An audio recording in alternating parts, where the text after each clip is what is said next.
Welcome to my channel. শুভ সকাল বন্ধুরা, আমি ঋতুপর্ণা। আমার ব্লগে সবাইকে জানাই স্বাগত। যে যেখান থেকে আমার এই ব্লগ দেখছো সবাই ভালো থাকো, সুস্থ থাকো, আমরাও বিন্দাস আছি। আজকে খুব একটা বেশি ঠান্ডা নেই, ওই হালকা হালকা ঠান্ডা আর হালকা মেঘ করে রয়েছে, জানি না কি হবে। তো যাই হোক, আমি ঘরে চলে এলাম, এসেই দেখো একদম ঘরটর ঝাড়ু দেওয়া শুরু করে দিয়েছি। সকাল থেকেই কিন্তু ঘুম থেকে ওঠার পর থেকেই আমরা কিন্তু মাথায় এক বড় দায়িত্ব নিয়েই দিনটা শুরু করি। কখনো একটা মায়ের দায়িত্ব, তো কখনো একটা স্ত্রীর দায়িত্ব, তো কখনো এক গৃহবধূর দায়িত্ব। সেই কর্তব্যই কিন্তু আমরা সব সময় পালন করে চলেছি।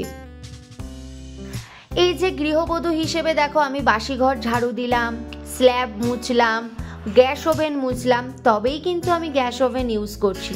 এটা কি না, সংসারের মঙ্গলের জন্য। এটা একটা গৃহবধূর কর্তব্য, তার সংসারকে ভালো রাখা। আর এখন দেখো সোহমের জন্য ব্রেকফাস্ট করছি, এটাও কিন্তু এক স্ত্রীর কর্তব্য, তার স্বামীর ব্রেকফাস্ট টিফিন সব কিছু রেডি করে দেওয়া, তাই না? তারপরে আসবে মায়ের কর্তব্য, তারপরে আসে নিজের প্রতি কর্তব্য। তবে এগুলো পালন করতে না বেশ মজা লাগে, বেশ ভালো লাগে। অনেক কিছু শেখার আছে, অনেক কিছু জানার আছে। নিজেকে আস্তে আস্তে অনেকটাই কিন্তু চেঞ্জ করা যায়। আজকে শ্রিয়ানকে দেবো ওটসের চিল্লা, তাই জন্য একটু সুজি ওটস একসাথে দই দিয়ে মেখে রেখে দিলাম। এদিকে সোহম আজকে তাড়াতাড়ি রেডি হয়ে গেছে, তাই এসে দেখো আমার সাথে একটু গল্প করছে, মজা করছে। তো আমি বললাম, তাড়াতাড়ি যখন রেডি হয়ে গেছো তাহলে যাও একটু শ্রিয়ানকে গিয়ে ঘুম থেকে তুলে দাও। তো গিয়ে দেখি উনি মাথার মধ্যে হাত বোলাচ্ছেন। আমি বললাম, ও কি আর উঠবে, ও তো উল্টে আরও ঘুমিয়ে পড়বে। তো উনি তেড়ে বেঁকে দেখো আবার ঘুমিয়ে পড়লো। তো আমি বললাম, তুমি রাখো বাবা, তুমি অফিসে যাও, আমি ওকে ঘুম থেকে তুলবো। তো আমি আবার কিচেনে এসে আমার চাটাকে বসিয়ে দিলাম। আর শ্রিয়ানের ব্রেকফাস্ট হয়ে গেছে, ওটা ঠান্ডা করতে দিয়ে এদিকে চিল্লার জন্য গাজর, বিনস, টমেটো, পেঁয়াজ এগুলো একটু কেটে নিলাম। ওই যে এসে গেছে, দেখেছো?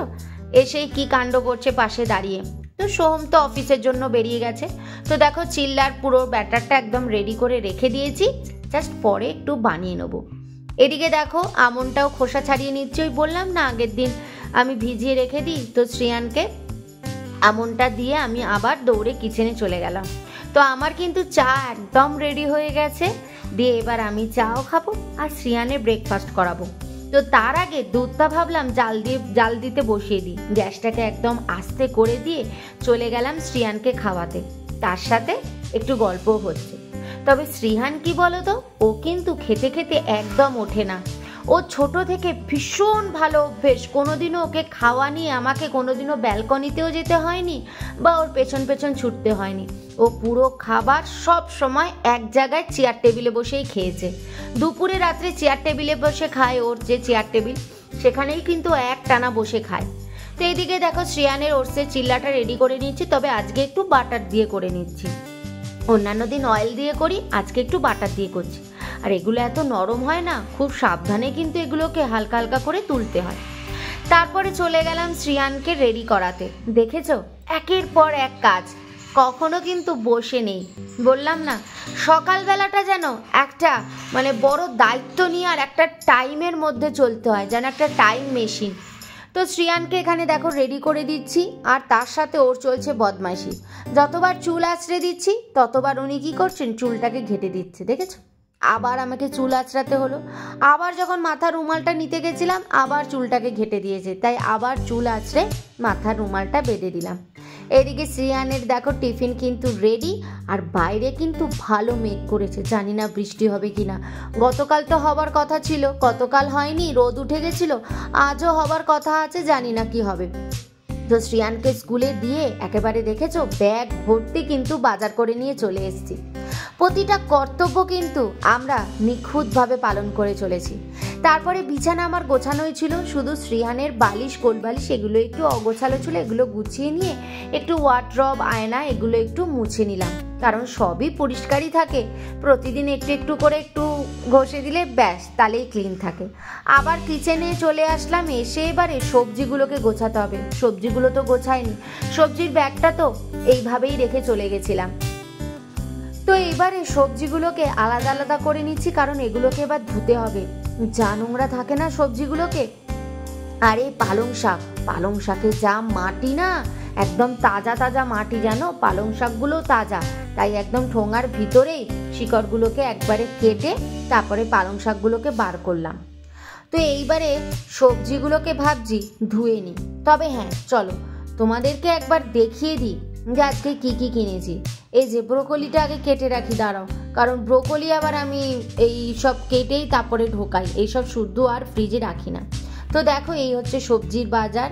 পালং শাক কিনেছি, পেঁপে কিনেছি, তারপরে ব্রোকলি কিনেছি, কড়াইশুঁটি কিনেছি, টমেটো, ক্যাপসিকাম, কমলা লেবু, মিষ্টি আলু, গাজর, ইংলিশ কিউকুম্বার, পেঁয়াজ, আলু, এই হচ্ছে আজকে আমার বাজার। তো এবারে এই সবজিগুলোকে সব ধুয়ে নিই। কমলা লেবু সব কিছুই ধুয়ে নিচ্ছি, কারণ খুব নোংরা থাকে সবজিতে, এই জন্য একটুখানি ভালো করে ধুয়ে তার জলটা হালকা করে ঝরাতে দিয়ে দিই।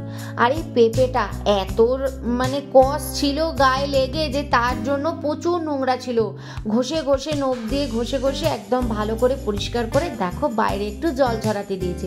আর এই যে হালকা হালকা দেখেছো সূর্যের আলো উঠছে, কিন্তু মেঘ কিন্তু রয়েই গেছে, দেখেছো?